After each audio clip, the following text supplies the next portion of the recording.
यदक्षरं वेदविदो वदन्ति विशन्ति यद्यतयो वीतरागाः यदिच्छन्तो ब्रह्मचर्यं चरन्ति तत्ते पदं संग्रहेण प्रवक्ष्ये।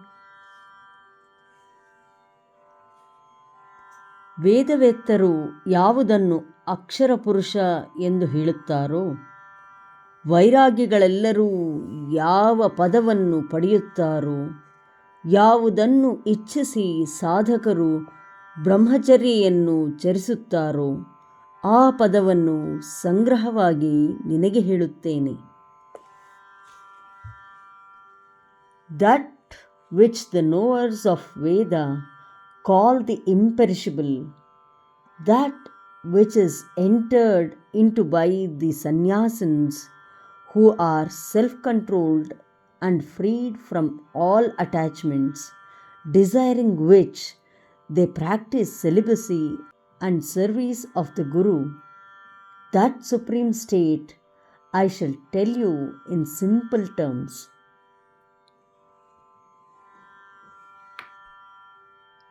यदक्षरं वेदविदो वदन्ति यदक्षरं वेदविदो वदन्ति यदक्षरं वेदविदो वदन्ति विशन्ति यद्यतयो वीतरागाः विशन्ति यद्यतयो वीतरागाः विशन्ति यद्यतयो वीतरागाः यदक्षरं वेदविदो वदन्ति विशन्ति यद्यतयो वीतरागाः यदक्षरं वेदविदो वदन्ति विशन्ति यद्यतयो वीतरागाः यदक्षरं वेदविदो वदन्ति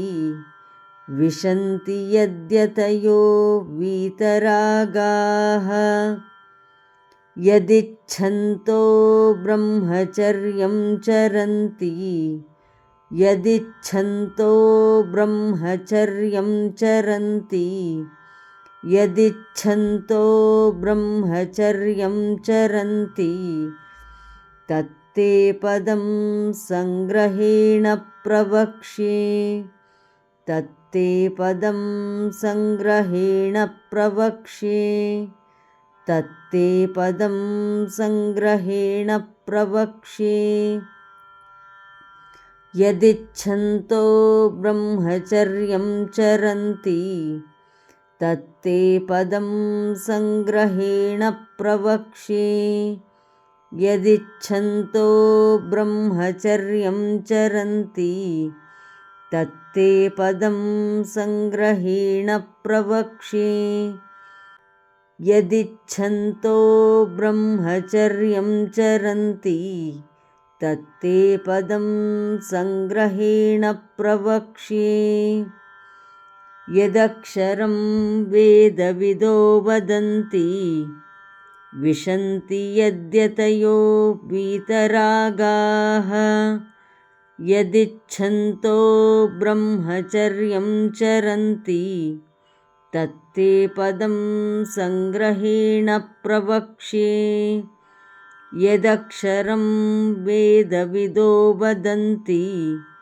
विशन्ति यद्यतयो वीतरागाः यदिच्छन्तो ब्रह्मचर्यं चरन्ति तत्ते पदं संग्रहेण प्रवक्ष्ये यदक्षरं वेदविदो वदन्ति विशन्ति यद्यतयो वीतरागाः यदिच्छन्तो ब्रह्मचर्यं चरन्ति तत्ते पदं संग्रहेण प्रवक्ष्ये.